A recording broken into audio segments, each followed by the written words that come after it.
നമസ്കാരം, ഞാൻ doctor Arun B Nair. 19 വയസ്സുള്ള മെഡിക്കൽ വിദ്യാർത്ഥിനിയായ കുട്ടിക്ക് കഴിഞ്ഞ കുറച്ച് നാളായിട്ട് ചെറിയ ബുദ്ധിമുട്ടുകൾ അനുഭവപ്പെട്ടു തുടങ്ങിയിട്ടുണ്ട്.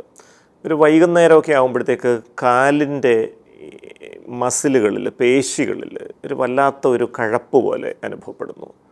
അതൊരു വേദനയായി മാറുന്നു. ആ വേദന ഇങ്ങനെ മുകളിലോട്ട് കയറി വരുന്നു.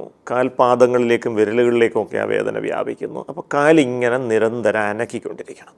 കുറച്ച് നേരം അനക്കി കഴിയുമ്പോഴത്തേക്ക് ആ വേദന കുറയും. വീണ്ടും അവൾ ഇരുന്ന് പഠിക്കാൻ ശ്രമിക്കും. കുറച്ച് കഴിയുമ്പോൾ വേദന പിന്നെ ആവർത്തിച്ചു വരും.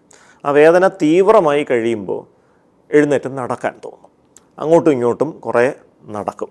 നടന്നു കഴിയുമ്പോഴേക്കും ഒരുവിധം ഒന്ന് സമാധാനമായും തോന്നും. വീണ്ടും വന്നിരുന്ന് പഠിക്കാൻ ശ്രമിക്കും. പക്ഷേ അനങ്ങാതെ ഇരുന്ന് ഏതാനും മിനിറ്റ് കഴിയുമ്പോഴത്തേക്ക് തന്നെ ഈ കാലിൻ്റെ താഴ്ഭാഗത്തെ മസിലുകളിൽ ഈ പറഞ്ഞ കഴപ്പും വേദനയും പെരുപ്പും ഒക്കെ ഇങ്ങനെ ആവർത്തിച്ചു വരികയാണ്. ഇത് ആദ്യ ദിവസങ്ങളിൽ വൈകുന്നേരം പഠിക്കാനിരിക്കുമ്പോൾ മാത്രമേ ഉണ്ടായിരുന്നുള്ളൂ.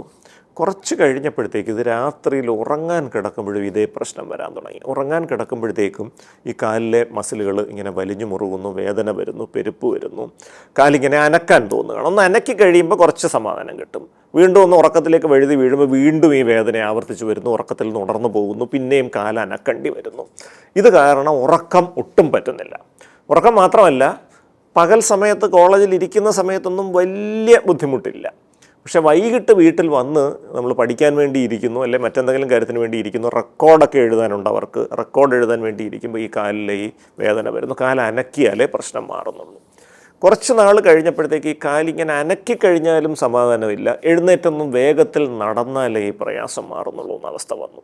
അവൾ നന്നായി പഠിക്കുന്നൊരു കുട്ടിയാണ്. അതുകൊണ്ട് പഠിക്കാനുള്ള ബുക്കൊക്കെ എടുത്ത് വെച്ച് കയ്യിൽ വെച്ചുകൊണ്ട് ഇങ്ങനെ നടന്നൊക്കെ വായിക്കാൻ തുടങ്ങി. അപ്പോൾ വീട്ടുകാർക്ക് സന്തോഷമായി, കാരണം നടന്നു പഠിക്കുന്നു. അത് ഒരു വലിയ കാര്യമായിട്ടാണല്ലോ പൊതുവേ കരുതപ്പെടുന്നത്. നടന്നു വരെ പഠിക്കുന്ന കുട്ടി എന്ന് പറഞ്ഞാൽ നല്ല കാര്യമായിട്ടാണ്. പക്ഷേ ഈ കുട്ടിക്കറിയാം അതിൻ്റെ ഗതികേട് കൊണ്ടാണ് ഈ നടക്കേണ്ടി വരുന്നത്. ഇരുന്ന് കഴിഞ്ഞാൽ കാലിന് ഈ ബുദ്ധിമുട്ട് വരുന്നു.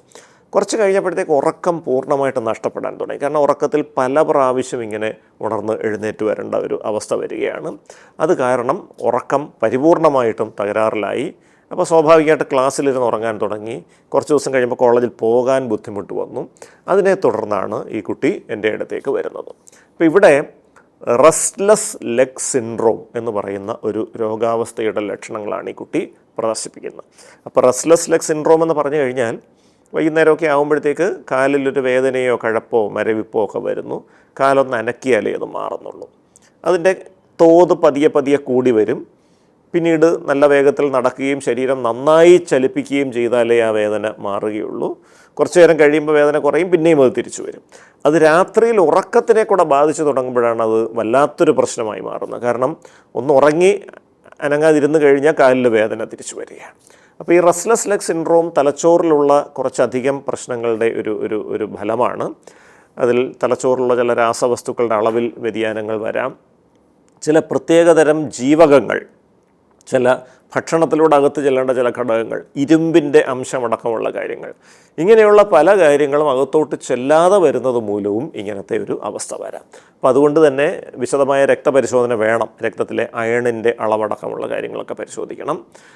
വിര ഇളക്കാനുള്ള ചികിത്സകൾ നൽകണം. ഇങ്ങനെയുള്ള കുറേ കാര്യങ്ങൾ ചെയ്തു. എന്നിട്ടും ഇത് മാറുന്നില്ലെങ്കിൽ ഇതിന് ചില പ്രത്യേകതരം ചികിത്സകൾ കൊടുക്കേണ്ടതായിട്ട് വരും. അപ്പോൾ തലച്ചോറിലെ ഡോപ്പമിൻ എന്ന രാസവസ്തു നൈഗ്രോസ്ട്രയേറ്റ് ട്രാക്ട് എന്ന് പറയുന്ന ഒരു മേഖലയിൽ കുറയുന്നതുമായിട്ട് ഇതിന് ബന്ധമുണ്ട്.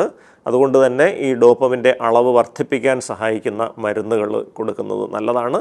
ആ മരുന്നുകൾ കൊടുക്കുകയും അതോടൊപ്പം രാത്രി സമയത്ത് ഈ കാലിലെ പെരുപ്പും വേദനയും ഒക്കെ കുറയാനും ഉത്കണ്ഠ കുറയാനും കൂടെ സഹായിക്കുന്ന ചില മരുന്നുകളും കൊടുത്തു കഴിഞ്ഞാൽ ഈ റെസ്റ്റ്ലെസ് ലെഗ് സിൻഡ്രോം പൂർണ്ണമായിട്ട് പരിഹരിക്കാൻ പറ്റും.